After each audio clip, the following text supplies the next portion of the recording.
Hello बच्चों, आज हम क्लास सेवेंथ की महाभारत की थर्ड अध्याय भीष्म प्रतिज्ञा पढ़ेंगे। तो चलिए शुरू करते हैं।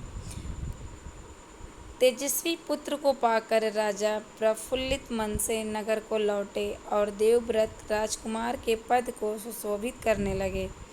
4 वर्ष और बीत गए। एक दिन राजा शांतनु यमुना तट की ओर घूमने गए तो वहाँ अप्सरा से सुंदर एक तरुणी खड़ी दिखाई दी। तरुणी का नाम सत्यवती था। गंगा के वियोग के कारण राजा के मन में जो विराग छाया हुआ था वह इसी तरुणी को देखते ही विलीन हो गया। उस सुंदरी को अपनी पत्नी बनाने की इच्छा उनके मन में बलवती हो उठी और उन्होंने सत्यवती से प्रेम याचना की। सत्यवती बोली, मेरे पिता मल्लाहों के सरदार हैं, पहले उनकी अनुमति ले लीजिए, फिर मैं आपकी पत्नी बनने को तैयार हूँ। राजा शांतनु ने जब अपनी इच्छा उन पर प्रकट की तो केवटराज ने कहा, आपको मुझे एक वचन देना पड़ेगा। राजा ने कहा, जो मांगोगे दूंगा, यदि वह मेरे लिए अनुचित ना हो। केवटराज बोले, आपके बाद हस्तिनापुर के राज सिंहासन पर मेरी लड़की का पुत्र बैठेगा, इस बात का आप मुझे वचन दे सकते हैं। केवटराज की शर्त राजा शांतनु को नागवार लगी। गंगासुत को छोड़कर अन्य किसी को राजगद्दी पर बैठाने की कल्पना तक उनसे न हो सकी।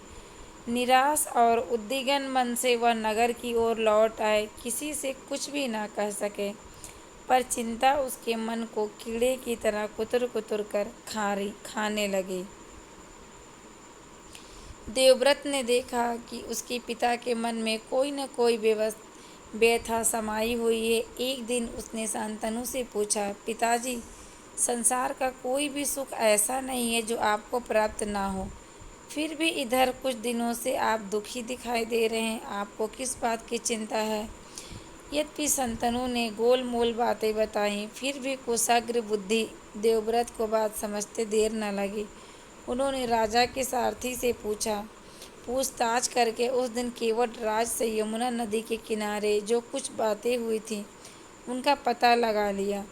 पिताजी के मन की व्यथा जानकर देवव्रत सीधे केवटराज के पास गए और उनसे कहा कि वह अपनी पुत्री सत्यवती का विवाह महाराज शांतनु से कर दें।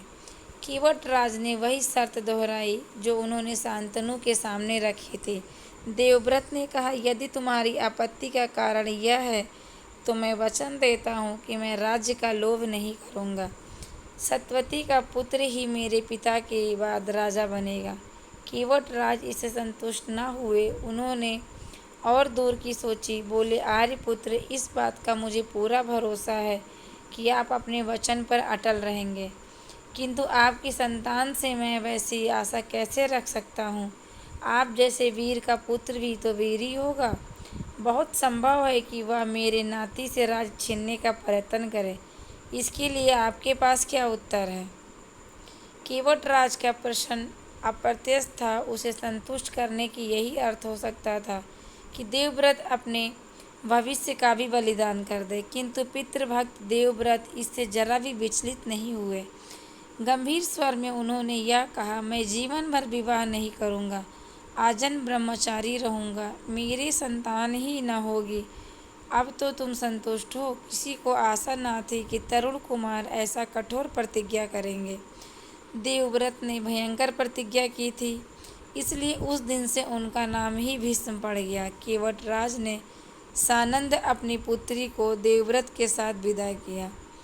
सत्यवती से शांतनु के 2 पुत्र हुए, चित्रांगत और विचित्रप्रिय। शांतनु के देहवासन पर चित्रांगत हस्तिनापुर के सिंहासन पर बैठे और उनके युद्ध में मारे जाने पर विचित्रप्रिय की 2 रानियां थीं, अंबिका और अम्बालिका।